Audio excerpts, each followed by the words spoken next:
Hello, everybody. If you're able to turn your cameras on, we'd love to see you.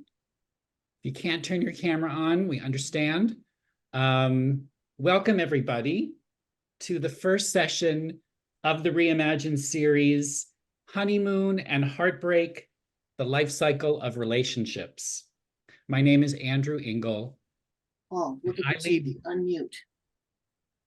Hello. Well, that doesn't make me hear them. Oh, I'm gonna ask folks to just be silent just for a little bit. I'm gonna after I do my introduction, and we will get to a point in the program at the very end where you'll be able to unmute and ask questions. So thanks so much. My name is Andrew Engel, and I lead virtual programs at Reimagine. I live in New York City, which is located in Lenape-Hoking, which is the indigenous name of the unceded land of the Lenape peoples. We'd love to know where you're all zooming in from. I think we have a lot of folks across the pond. So welcome, everybody. So just put that in the chat.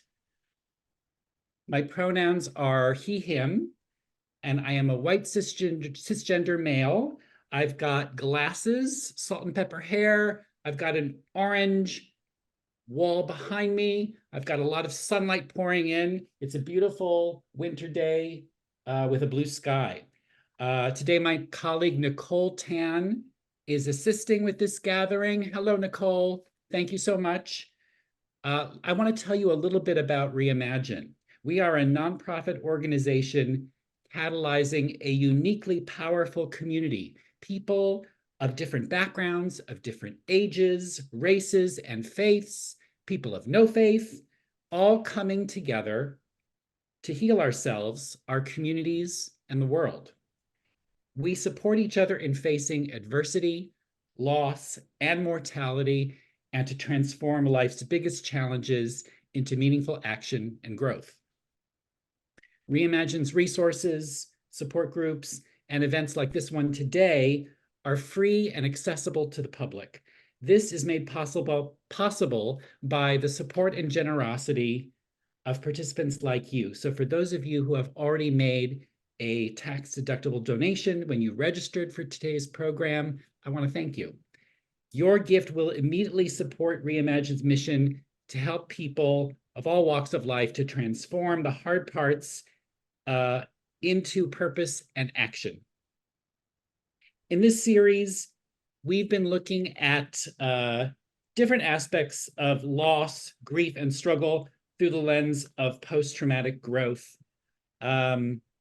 Previous events have focused on topics such as aging, money, career, climate change, and addiction.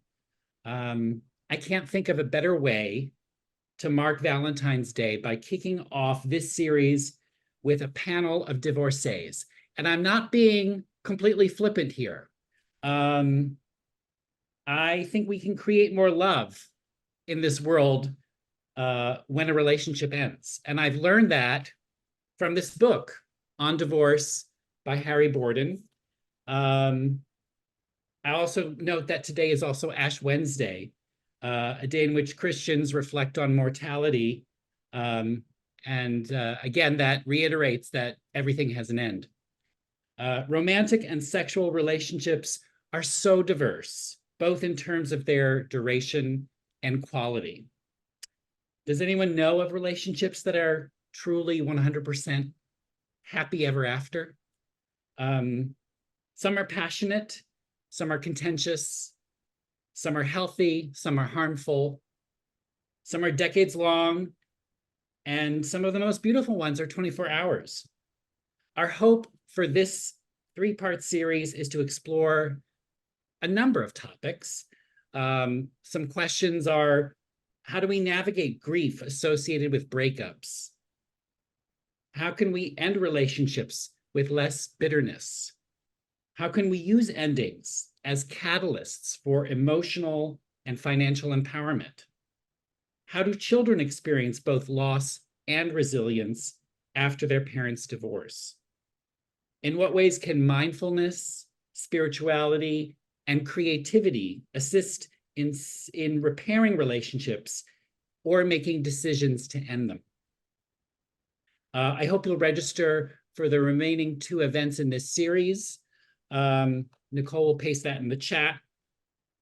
For those who wish, you can click on the CC icon at the bottom of your screen to get a live transcript of what's being said. And another Zoom pro tip is you can save the chat by clicking on the 3 dots in the chat box. Feel free to send me or Nicole a note in the chat if you're having any technical issues. We might be able to help you. And I want to make sure everyone knows that for those who have registered for this event, you'll all get a recording of this as a follow-up in the email. So, like every series we organize, we are eager to include artists as experts, and Honeymoon and Heartbreak, this series, is no exception. Naturally, I was excited to discover Harry Borden's book on divorce, which is published by the School of Life. Harry is one of the UK's finest portrait photographers. His work has appeared in The New Yorker, Vogue, Time, and a number of other publications. He had his first solo exhibition at the National Portrait Gallery in London in 2005. The museum currently holds over 100 of his prints in its permanent collection.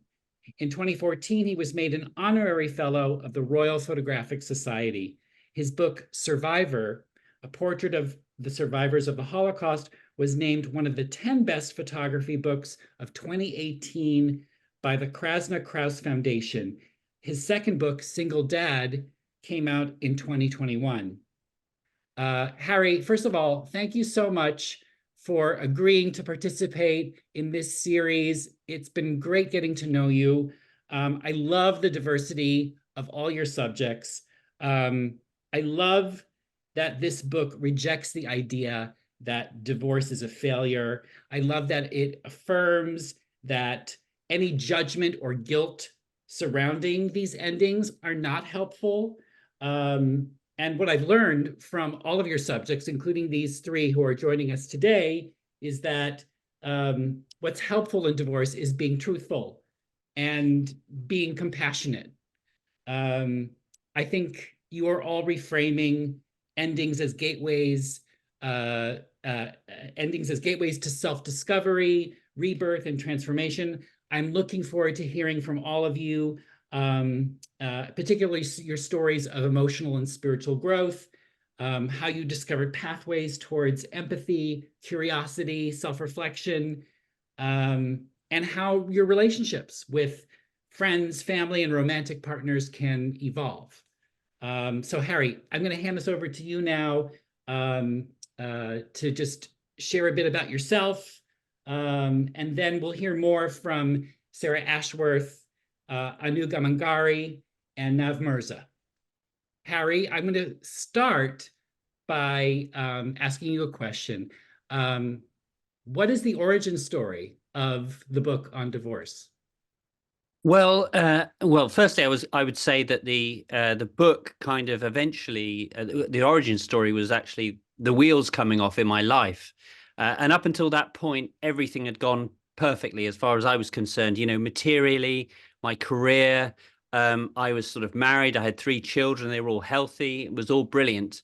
And just getting back to your observation that divorce doesn't have to be a failure, it's kind of appropriate that I'm sitting here with my son Florian.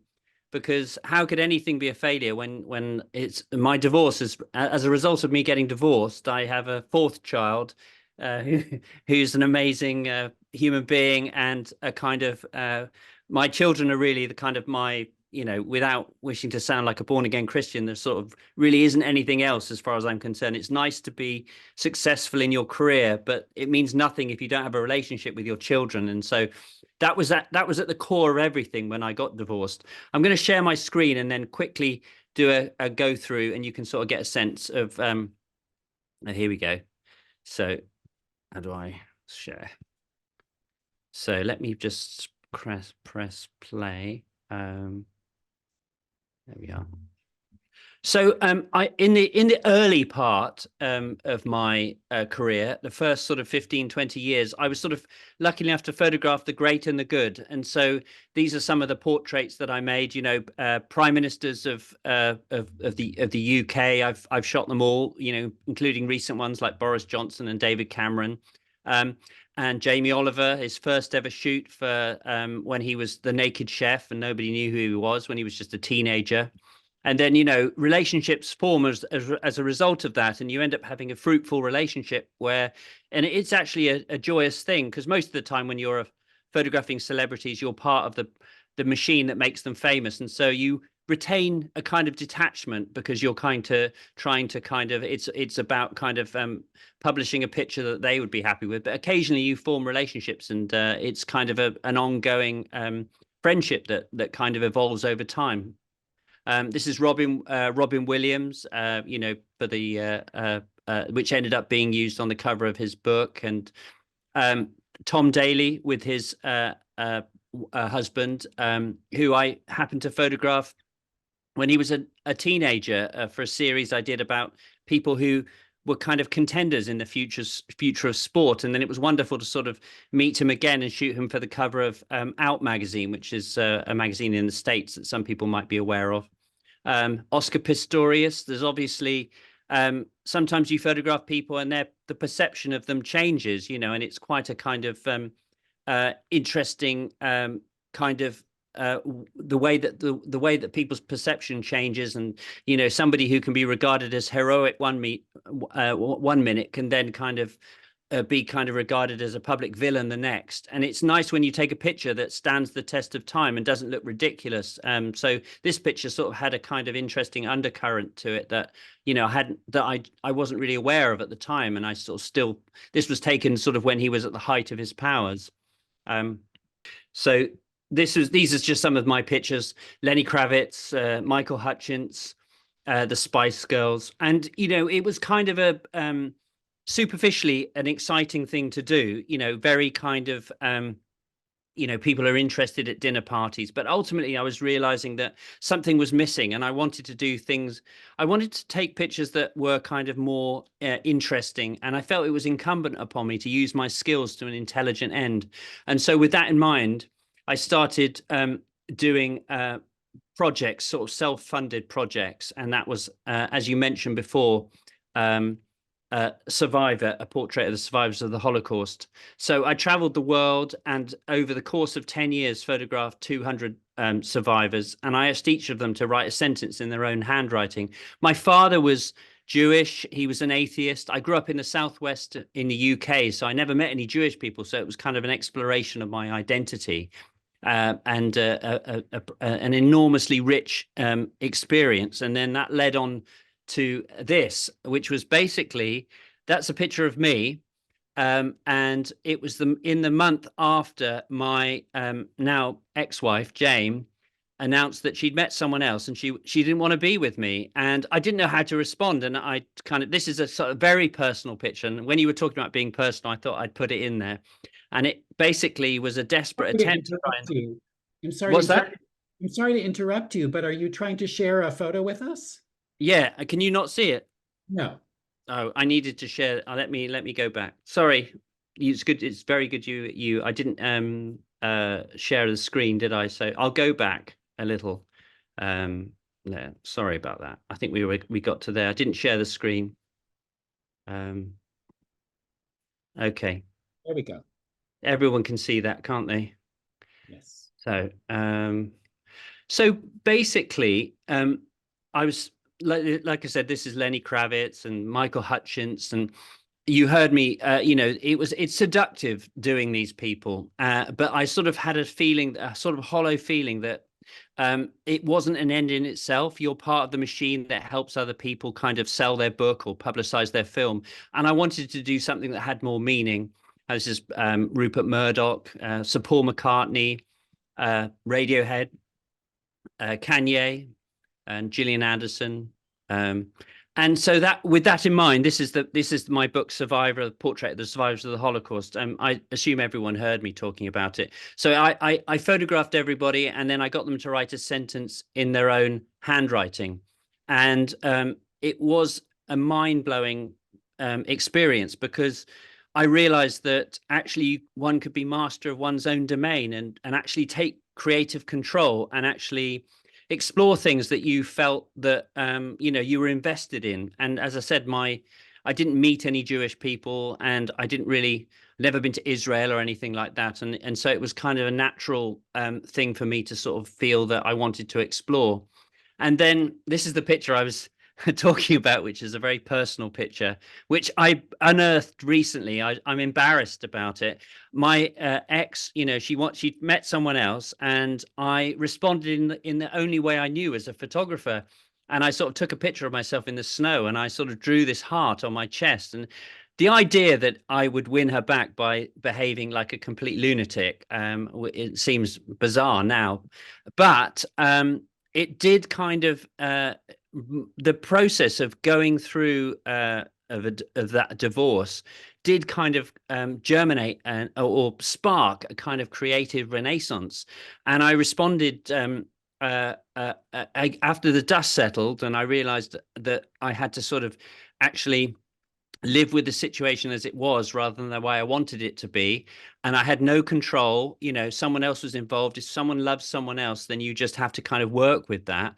I realized that the most important thing was my children and our children, and ensuring that it wasn't impacted, their lives weren't impacted adversely. And this is actually where I met Nav. Nav is one of my subjects, and also in my latest book. So I basically shot single parent dads where the dads are the main carer, because I want it to be a celebration of fatherhood.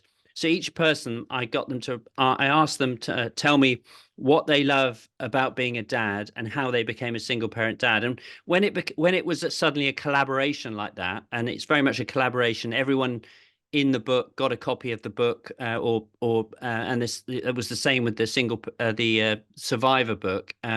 It came to life, and I realized that these projects work well when they're collaborative. And then as a result of that, I got asked by Alain de Botton to do On Divorce. And it was sort of, I think the Single Dad book was quite a tough read, but I think On Divorce is quite joyous, because I'd say all but one or two of my subjects have found the whole thing an opportunity to recalibrate their lives, and eventually they get to a place of sort of serenity, and they can get on with the task of being happy. And so this was me and Jane when we got married on our wedding day, and this is my spread in the book. And then now we've got to the point, 15, 20 years later, where we actually text each other, we message each other, our wedding anniversary, even though we're divorced, And when we were promoting the book, we sort of did 6 pages in the Guardian, in the magazine, and Jane was sort of happy to sort of pose in a photograph with me. So that's the journey I've been on. And this is Florian and his contribution. I thought it was appropriate to include him, because the relationship that I got into after I split up with Jane was with Florian's mum, Abby. And I sort of rebounded a bit into that relationship, but I don't want to invalidate it. And I love Abby and I love Jane, and I still think I'm so lucky to have known these terrific people in my life. And as I said, I don't feel like it was a failure, because I have like an amazing son who means everything to me. And this is a sort of another bit of good news, which is through making the book, or whilst making the book, I sort of met Kay, who is my current partner. And, it gave, as one of my friends said, actually getting divorced gives you the opportunity to sort of kiss another woman and the possibility or to love again, which is kind of a tantalizing thing. This is Sarah, who is here today. Absolutely incredible speaker, incredibly articulate, and she's a counsellor, and we'll hear from her in a second. And Anu, who's brilliant, who I came and photographed, and has an incredibly unusual story, and communicated it beautifully. And then, of course, Nav, who was in my single parent dad book, and I think is going to be a friend for life. So I think maybe I'll start with Nav. Nav, perhaps you could tell your story. Thanks, Harry. I'm assuming everyone can hear me okay. Yeah, thanks for the build up. So, God, where do I start? I got married back in 2007 actually. And I was one of the latest ones out of my friendship group to get married. And out of within like a couple of years out of that, I had a fantastic son born, whose name is Isa. And he was just absolutely amazing and still is to this day. But sadly for me, and I'm going to get quite personal, and there are some trigger warnings here that my story may trigger some of you with some issues that you may find uncomfortable. But yeah, upon our separation, my wife at the time had an affair, and of course the ongoing carnage that created was quite difficult. And my son was going back and forth, but his mum had found a new partner, and then during the separation, which was like sort of 5 years after we got married, he started reporting to me that he wasn't happy at mum's, and there were some serious issues about him coming to harm. And of course, then I was stopped from seeing him because I raised those concerns, and then started quite a difficult journey, unfortunately, around legal proceedings and trying to keep him safe and trying to, help him as much as possible. Sadly, where I am in the UK, I contacted all the usual important organisations and governmental agencies to say, look, I need some help. There's some issues here. But I wasn't believed, and no one was believing me that there were things that were untoward. This led to a severe issue with my mental health, and I was really, really missing him. As a father, he was my world. He'd brought a meaning to my life that I never had a right to expect, and I just couldn't live without him. And I was really struggling not to see him. But the system kind of, I don't know how to put this, just wasn't taking anything I was saying seriously, which led to my first suicide attempt in 2013, because I was at the lowest I could ever be, and I didn't feel like anyone was believing me or trying to help me or trying to even believe that my son needed my help. It was almost like that there is a narrative or a stereotype of a father, and that we as fathers are not given the same value or same precedence when it comes to the parenting table, and that we equally matter. Again, more court hearings carried on. Again, I wasn't seeing my son, and it just became very, very difficult. And then we had child professionals getting involved and really making my life very difficult, to the point where I had one social worker say to me, Dad, you've really got to stop making this stuff up. Otherwise, I'm going to make your life hell. I had visits from the police saying I was making this up, and if I didn't stop communicating that the risk he was in, that I was coaching him, it was just so terrible. And as a father, you do want to do the best for your children, and I was feeling like I couldn't champion his voice. I couldn't champion what he was going through. I couldn't get anyone to believe me or listen to me about anything. It was just the worst time of my life, which led to my second attempt. Again, now in hindsight, obviously failed, but there was an element of, God, I can't even do that right. But my failure was complete, so to speak.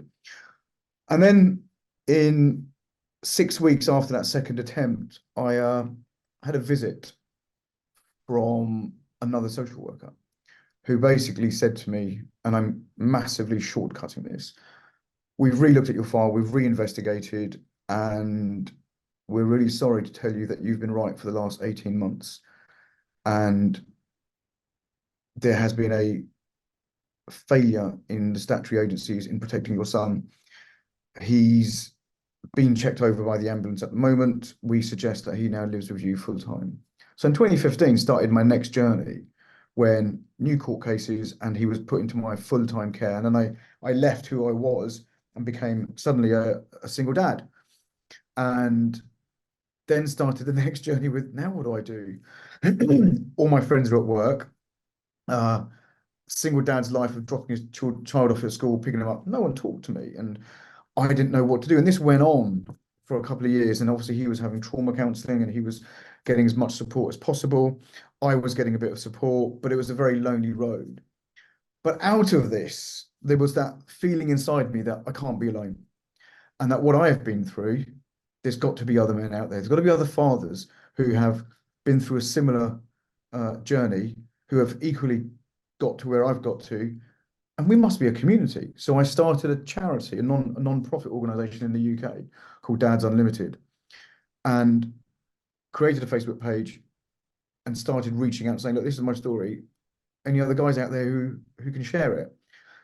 And I kid you not, the numbers of fathers that came forward were huge, to the point where I thought, oh my God, this is a thing.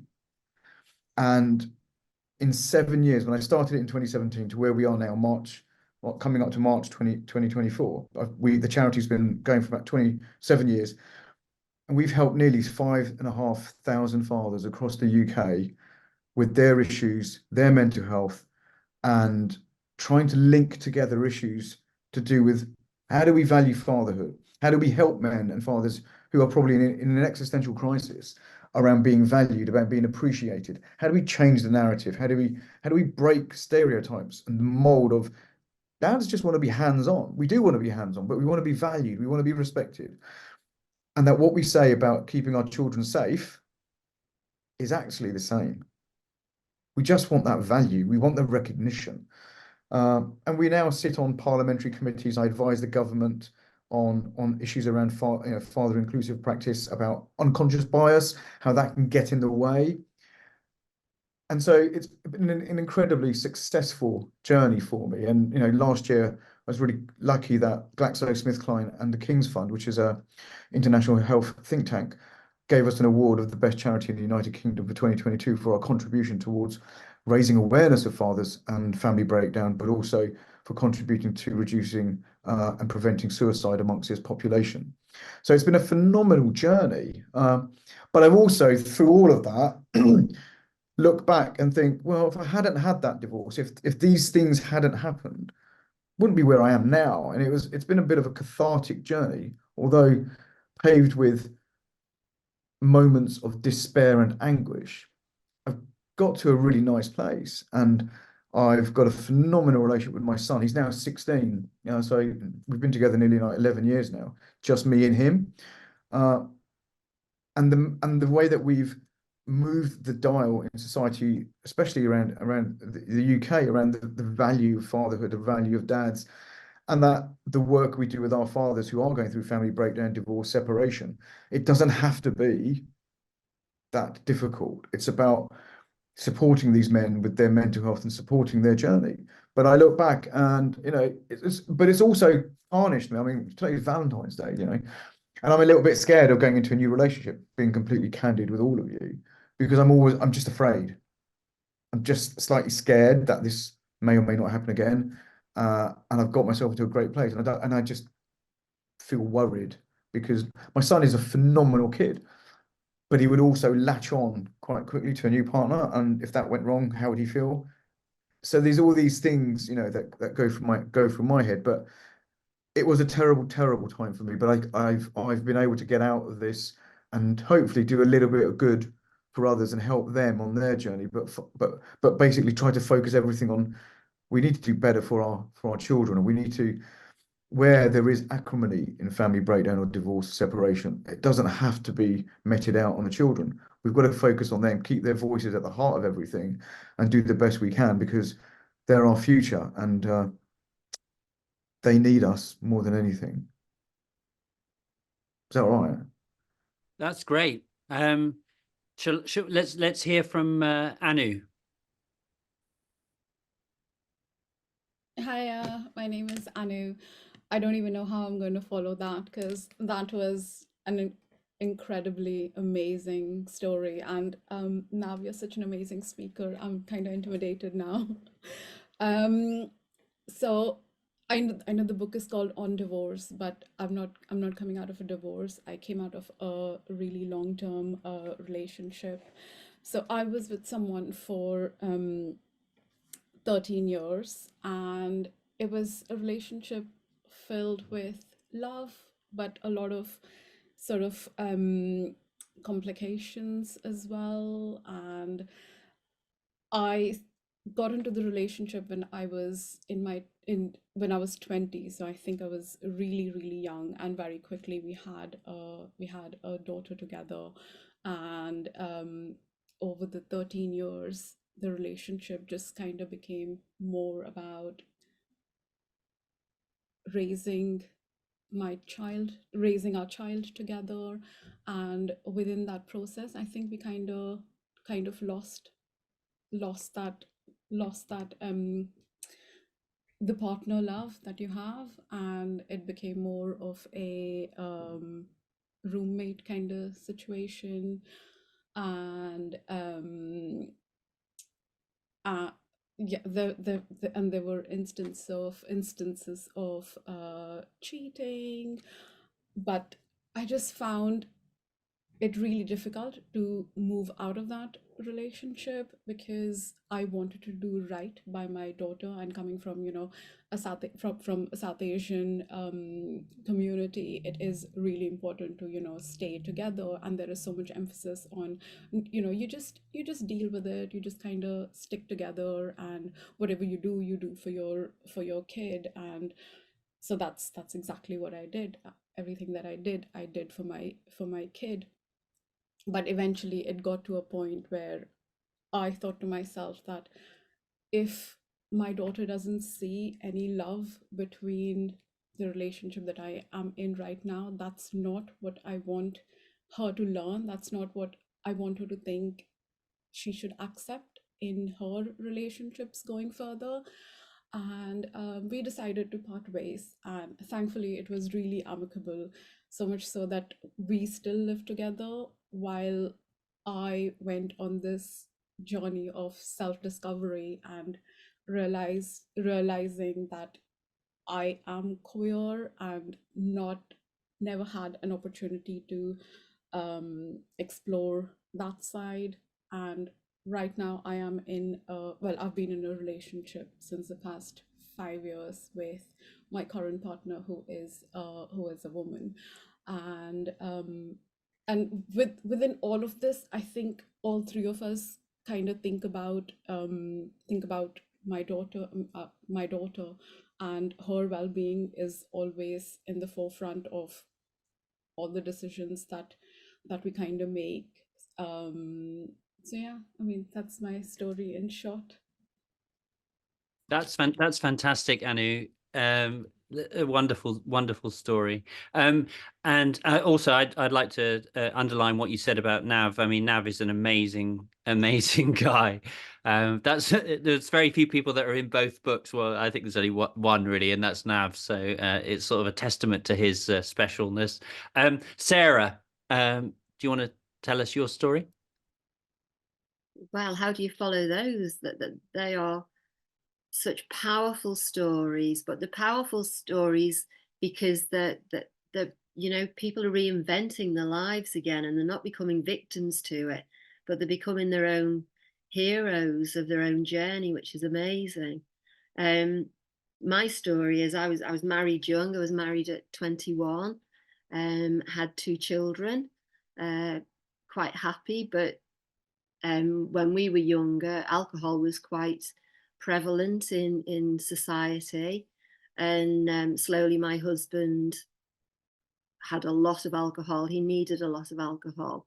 Again, it was very difficult to hide at the very beginning, or to notice at the beginning, because everybody seemed to drink. But you know, we'd be out for the night, and then we'd come in, and the next day I would find a whiskey bottle, well, an empty whiskey bottle, stuck down the side of the settee, which I didn't think was quite normal.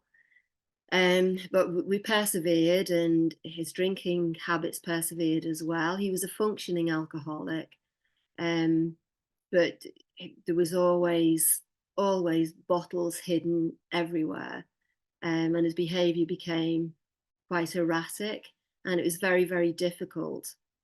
And I was working as well, and he actually was a prison governor, and so he would get long weekends off, but at times I was too frightened to go out and leave the children with him on a Friday and a Monday, because I didn't know what would happen, because there was a number of incidents when he'd put them in the car and taken them out when he'd had too much to drink. And it culminated that it was always managing the situation. And we didn't tell anybody, we didn't say what was going on in our relationship. It was kept behind closed doors. But it was always managing it. It was always the stress of making sure everybody was all right, and especially the children. But one night, I'd gone to bed and I was fast asleep, and my son Stephen was 13 at the time, and he comes into the bedroom and he's going, "Mummy, the house is full of smoke." And I go, "No, now Stephen, you're dreaming, go back to bed." But I opened my eyes and I couldn't even see him. He was absolutely, it was just like smoke everywhere. So I managed to get Stephen and my daughter out of the house. And I was very, very lucky. I had a job that gave me one of the first mobile phones, because this is quite a while ago. And I put Laura and Stephen in the garden and asked them to phone the fire brigade. But I couldn't leave my husband in the house because I didn't know where he was or what had happened to him. So I went back into the house. I crawled on my hands and knees. I always thought, because he was a heavy smoker as well, I always thought it would have been in the lounge, a cigarette, a glass of whiskey, and maybe the cigarette had fallen. Couldn't find him in there. I had to go into the dining room. He wasn't in there. I actually found him in the kitchen, sprawled out on the floor. And it was 2:30 in the morning, and he put 2 pork chops under the grill, collapsed because he drank so much whiskey, and the whole kitchen had gone up. And he was a really big bloke, and I had to drag him out. So that for me was the end. I was a born again Christian. I did believe that you got married for better, for worse, in sickness and in health, but I could not put my children's life in danger anymore. So actually it was the vicar from the church that came down and told him he had to go. And then everything unraveled, because he'd built up huge amounts of debts. We had a very traditional marriage. He looked after the money and I looked after the children, and the home and everything else. And then I found out just how much money we were in debt. And he actually managed to get early retirement on grounds of ill health, and he walked away without making any provision for the children. So he went away and he didn't really bother with them again after that, because whiskey had really taken over. And he was a very, very good man, and it was the drinking that caused the problems. So I was really, really quite happy, as long as I could look after the children and do everything I could for them, and it didn't have the added responsibility. It was okay. So I managed to work, and the harder I worked, the more successful I was, and I managed to bring the children up. And again, no maintenance or anything, no support, but we managed to get them through university. They're really, really happy now. But I use the experience. I use the experience to try and understand relationships more, and I went into it in a bigger way. And now I help. That's what I do for a living now. It's a real passion. I help couples to circumnavigate divorce, and either to get through it and to become stronger as a couple, or to help them get through it and become stronger as a divorced couple, and how they can look after the children and how they can bring the children up in a loving environment, even if they're not together. And it's incredibly powerful, and it can be done, and it can be done very successfully. But there's tools and strategies and I actually have a what I call a pod in the garden, and sometimes I have to get in the middle of a couple that are not on the same page, shall we say? But it's amazing, the results that we get, and it's amazing how if one person has been absolutely heartbroken, if there has been infidelity, if there has been violence, how they can turn their life around. And if they don't become victims to the situation, but if they can actually harness the lessons that they've learned, the treasures that they've brought forward, and then use them to form the relationship that they want to be in, to become the person that they need to be to attract the type of person that they want. And that is an amazing journey for so many people. And it's a real honor to help them on their way. So that's my story. Sarah, on that note, you know, I'm thinking about acts of service. And when you look into this body of psychological research called post-traumatic growth, that is one way to change, to learn, to transform, is through performing acts of service. And I see that with what you do, you know, in terms of your coaching work. Nav, certainly I see that with the founding of Dads Unlimited. And Anu, I'm curious also to hear from you about how your creative practice plays a role in your healing. So this is sort of a general question to the three of you about the role of acts of service, the role of creativity in your own healing. I think within my creative practice, it has taught me to be a lot more patient, because I feel I lacked patience before, and I've been an accepting person all through my life. I'm open to everything and everybody, but I think since separating, it has given me time to slow down and really ground myself a little bit more and be a lot more patient with everybody around me, which I think is a good thing.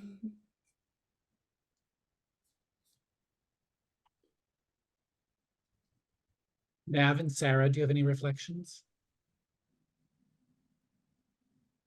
Nav, do you want to go? Sarah, you go for me whilst I compose collect my thoughts. I find contributing to somebody else, I did have to really learn from the experience I went through, and I did. I got made redundant. I had a big job, a corporate job in London, and I was always interested in coaching. I used to coach the sales teams, and some of my clients actually that based in London and that. But this was a whole different level, and I was made redundant, and I decided that it's what I wanted to do. I wanted to understand relationships. I wanted to understand why we did the things that we did, and how, you know, the results that we could get. And I put everything into learning my coaching skills. I trained with Tony Robbins, Jack Canfield, a lot of the American gurus that I've followed for years and years, and I spent a lot of money training with all of them, as well as my traditional training. And it's been a remarkable journey. I'm nowhere near the person I used to be. I've learned from it and helped other people learn from it. And I'm in the most amazing relationship now. I've been married for 8 years. But I had a, I don't know, 15-year time on my own, really, to learn this, to learn from it, and to become who I wanted to become, and to be able to help other people do the same, to turn their traumas into triumphs, and to help them really, truly live the life that they deserve. But you need to learn from the lesson. You need to learn from the lessons that you've been put through. One of my clients always hear me when I say, you know, it's not happening to you, it's happening for you. And at the very beginning, they don't really want to hear it. But really and truly, that's most traumas are like that. You can learn from them, and you can change your life in the best way by helping other people do the same. Yeah, so I would, yeah, fully agree with both of you actually. When I went through my difficulties and doing the work that we do now, I became very philosophical about this, you know.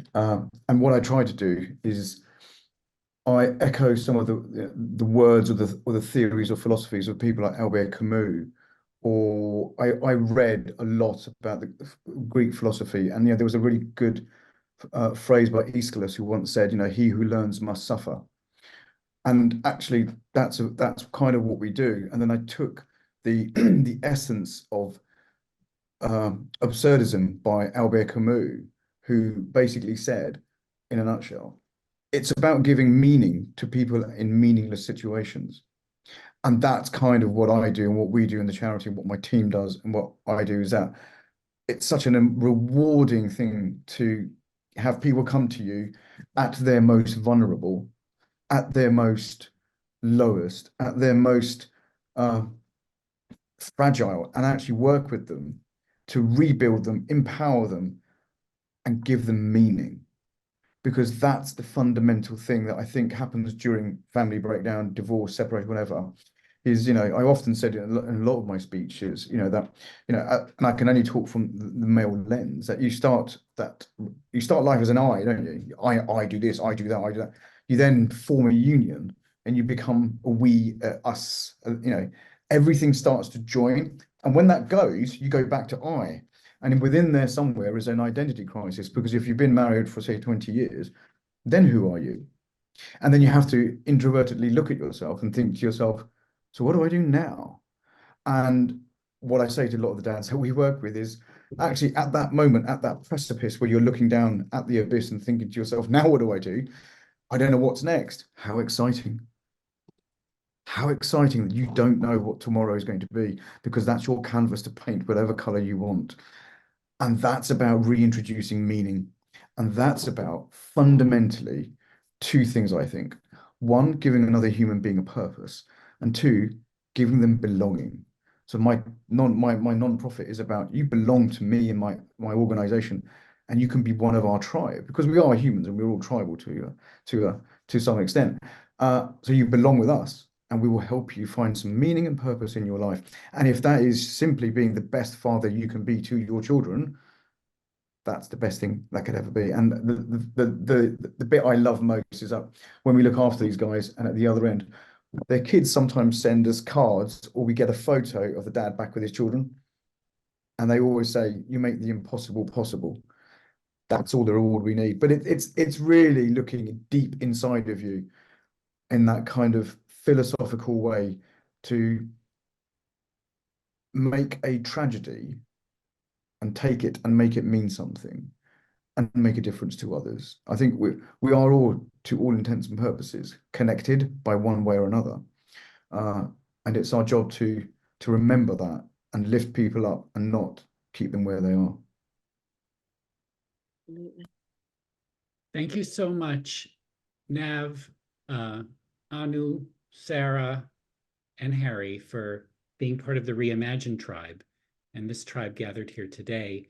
I want to take an opportunity now to start the Q&A portion of our discussion. And I would encourage everyone to start thinking about questions. If you want to pose a question, you're welcome to raise your hand. In Zoom, you can ask the question using the chat, but I want to first kick this off with Florian, Harry's son, who's joined us here today. It is so critical to hear from a young person's perspective on divorce, and we're so glad you're here and so glad you're willing to talk to us. I'm curious, when your dad told you that he wanted you to be part of the book, what was your reaction initially? I was eager.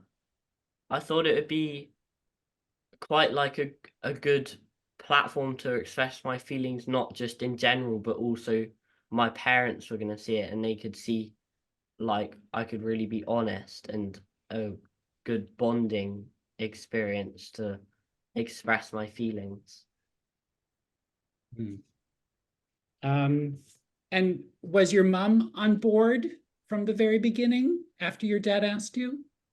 Maybe not completely, but at the end of the day, I think she came to accept that she wants me to be as happy as I can be. So I think she came to accept it, and she's fine with it now. Good. She likes it. And I'm curious if you have any peers, any friends who've also gone through an experience of divorced parents. And if you've shared with them, that you're in your dad's book, and I'm curious what they thought of all of this. I wouldn't say I've shared with them that I'm in the book, but I've given friends advice, and that, like, at the end of the day, you just got to remember, even if your parents aren't together, they both have your best interests and they love you, and that time heals everything. What would you say, like 1, 2, or 3 points of advice you would give to other kids who are experiencing the separation of their parents? That your parents do always love you, and that no matter what, they will always have your best interests at heart. Even if you think it's the end of the world, like, it's not, and a lot of the time it actually gets better, because, like, both your parents are happier, and it gives you an opportunity to meet new people in their partners and their partners' children, their new partners. And I think it helps build character as well, in that it can be difficult, but in the end it all turns out okay.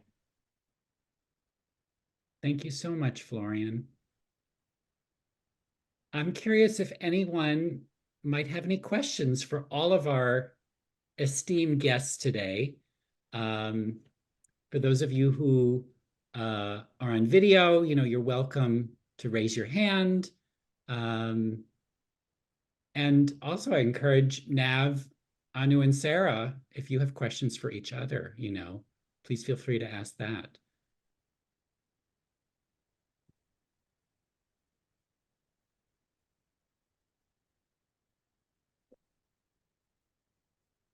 Karen and Joe and Susan, what's on your mind?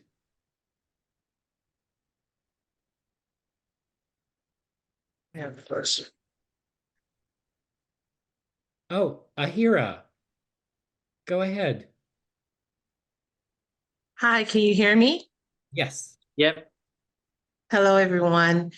My name is Ahira Smith, and first of all, I just want to say thank you for sharing each of your stories. It has been very enlightening regarding when it comes to relationships, and that there is life after divorce or breakup. So I just want to say thank you all so much for sharing your stories. One question that I do have, and any of you can answer it, is how has your faith changed? How has it evolved since that breakup? I know everybody on here is probably a believer, or maybe not, maybe you're atheist, but I wonder, how has your faith changed since the initial breakup? Where does it resonate with you in your life today? Shall I can answer that. Shall I answer it? Yes. Interestingly, I think when I was together with Jane, I was sort of entering middle age. I was a sort of older young person. And I think as you get older, you become a younger old person. But at that stage in my life, I wanted sort of certainty. and I was sort of struggling with kind of big questions about sort of spirituality. And I was very enamored of Richard Dawkins. And I was very much a kind of religious atheist, in a sense that I kind of felt that, you know, I needed to kind of get into arguments with people who were religious, and I was quite condemnatory. And it was one of the many kind of fissures in our relationship, was that Jane wanted kind of spirituality, and she was, I wouldn't say in a conventional sense religious, but she definitely felt that she wanted something more. She wanted to see the bigger picture. She wanted sort of transformation, and I was kind of bored and closed off, and I wanted certainty. And I would kind of, I read Richard Dawkins' books, you know, the God Delusion, and then over the course of, to answer your question, now I'm much less judgmental, and I'm probably more agnostic, and certainly I'm open to the possibility, and I do embrace in my sort of day-to-day sort of practice the idea that we're part of a greater whole, whatever that might be. Maybe not in the conventional monotheistic religions, but definitely I'm sort of less judgmental and less condemnatory of people for whom faith is important. Can I come in on that as well, actually, Harry? So I think that Ahira, I think that's a very, very good question. I think for myself, I moved from a place of faith to a place of, as I describe it now, renegotiating our terms of reference, because I think that it challenged my faith to the core. And interestingly, in a lot of the fathers I've helped over the years, there was one person who said something which I thought was really interesting. He said, "I'm going through this terrible time, blah blah blah, but I feel like I've been slapped by the backhand of God, and I don't know what I've done to deserve this. And it's shaken my faith to the core." And I meet more and more fathers who have strong faiths, who literally get shaken by some of the tribulations they've been through. And it's a very interesting place. And I've tried to reach out and speak to other faith leaders actually about this, because I think it's an unexplored area, or not researched enough about how faith can help or hinder that progress. And I think, like Harry, I think I may have moved towards a more agnostic place, but not letting go of the principles of faith, but that some things don't make sense, and I need more time to cogitate over that. Can I That's it. just say something on that as well? In actual fact, my faith grew because of what had happened, because there was some very dire situations, some really, really dark times, but right the way through, I believed that I wasn't on my own. It was very, very difficult. I could tell you some stories, but I won't go into them. But I always had a faith that I wasn't on my own. I felt that, and I do believe that things happen for you. And I had to go through what I had to go through. I had to go through it to become the person I am today. I had to learn the lessons. I had to go on the journey.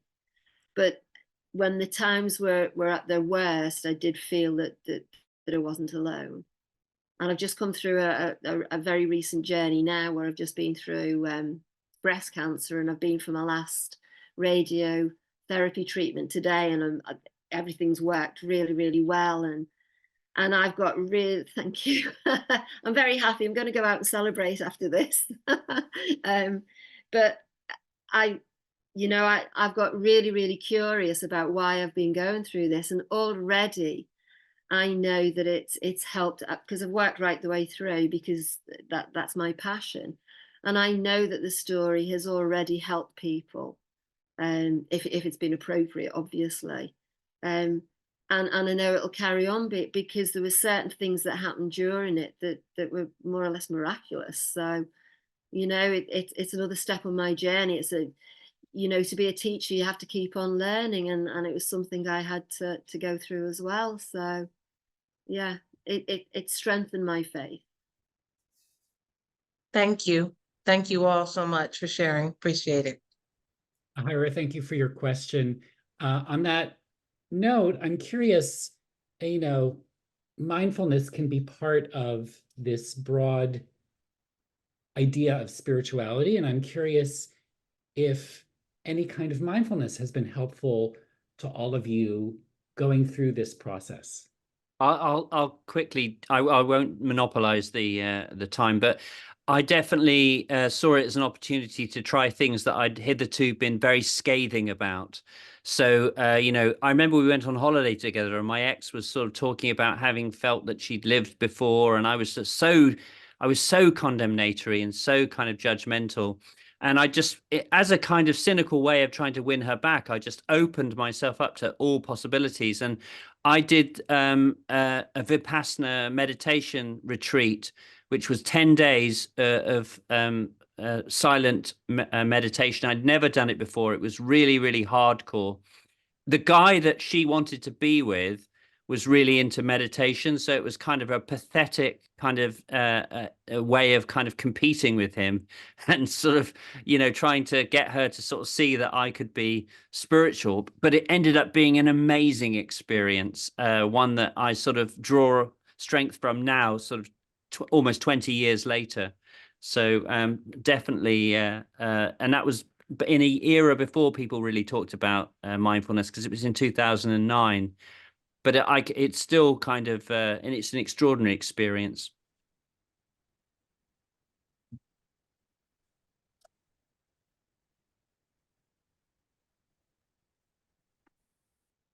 Anu, Nav, Sarah, any reflections on mindfulness?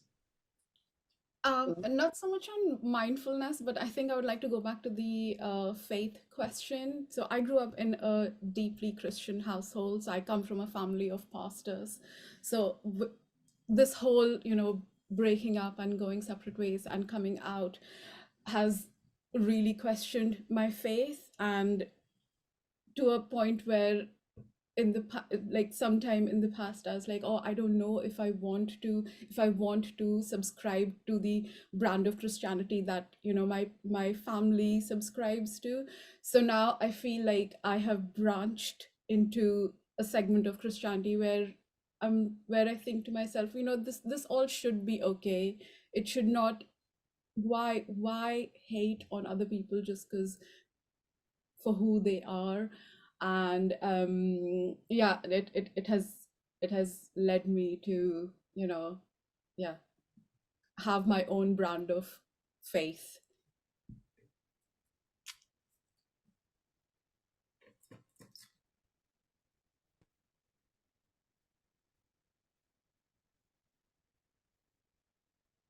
I think I would like to say that mindfulness, meditation, Reiki have all really, really helped make a difference for myself and for some of my clients and everything else. And I think you're right. You don't fall in love with a body, you fall in love with a spirit, you fall in love with a soul. And that soul turns up in whichever way it turns up. And that's who you fall in love with. There shouldn't be any judgment about it in any way, shape, or form. And, God has sent that person to you in the form that they've come, and their soul and their spirit are, are meant to be together. So I don't think God is as judgmental as certain religious factors. I agree with you, Sarah. I think that's a good point. I think I've often had like quite contemplative thoughts about this, and back to mindfulness. Sometimes I live quite close to a coastline. Drive down there, sit on the beach, and just listen to the waves at night. Especially around midnight. There is something quite tranquil about that, which gives me time to pause, gives me time to reflect and pause and think about these things. And I often, and in one of my recent moments, I have thought to myself, I wonder if religion or faith is one of those things that actually you need it to the point when you don't need it. The whole point of religion is you don't need religion. if it can get you to becoming a decent human being and love thy neighbor and all that, then actually that's good enough, you know. The hero, you've opened up a massive door. Hira, I see your hand raised. You have another question, but I just want to make sure if there are other questions before we go to Hira's question. Anyone? Okay, I see you, Susan, and we will get to you, Hira, okay? I just want to make sure everyone has a chance. Yes, Susan. Hi. I think for me, I left my marriage and I was the one who wanted the divorce first. And I was very excited, not excited, but I was really open to a new chapter because I felt like I was leaving behind something that was very unhappy and unsatisfying. But I was very surprised to run into a pretty long stretch of grief, and I didn't realize how hard that would be. And I feel like I'm getting through that, but I'm having a hard time seeing the bright, wide open canvas. I'm having a hard time seeing a fresh start, you know, in every way, because I need to find new work. I'm considering, like, do I have a new relationship at some point, which I don't quite feel ready for, but I'm having a hard time embracing this new canvas. And I know Anu said, you know, she learned patience. And I think I have to allow patience for this difficult passage, but I also wonder, when does the wide open canvas look exciting? And I feel a little bit like I just don't know what to do next. So that's my question. Susan, that's a great question. Can I come in on that? I hope you don't mind. So I speak to lots of people in those situations, and we often say to these guys, the blank canvas will appear when you're not looking for it. If you're hunting for something, searching for something, you never find it. It's like when you lose keys and you look around the house, you're trying to find your keys. You never find them. But these things turn up when you least expect it. But you need to do the work on yourself. You need to internalize and go, what is it that I want to improve about myself? And that could be through various different methods, through counseling, through coaching, through support. And actually, you've got to be comfortable in your own skin. And I think that journey can take weeks, months, years, always or never. But it's a journey. And the destination is the irrelevant part. It's being on that journey and being open to whatever life throws up and looking at every single day and thinking, these are opportunities. And I think that's the bit that Anu mentioned about having patience and perseverance. The tide will turn, but when you want it to turn, it probably won't. It will probably happen when you least expect it. I know that's a very nebulous answer, and I apologize, but I hope in there somewhere is a trinket of sense. How long has it been, Susan? Split, divorced 2 years, split, it was kind of weird. We sort of split during the pandemic and couldn't really split up because it was hard to be it was hard to make such change. So yeah, divorced 2 years. The grief is about what, the life that you think you've lost, the life, because nobody gets married to go through a divorce or to think that that it's not working anymore. So the grief is about the dreams and the aspirations and the hope that you had for your future. Have you got children? Yeah, 2 children and 3 grandchildren. Yeah. And but what you've really got to do is think just how successful that relationship was, because look what's come out of it. And you've got to look at who you've become because of it and the lessons that you've learned. But then you've got to look at where perhaps it didn't meet your expectations, and then look at writing your expectations for your next big adventure. And that can be forming a relationship with yourself first, because, you know, when we're a wife and a mother and a grandmother, we never really get to understand who we truly are. And that is a really exciting thing to do. So you know, when I'm working with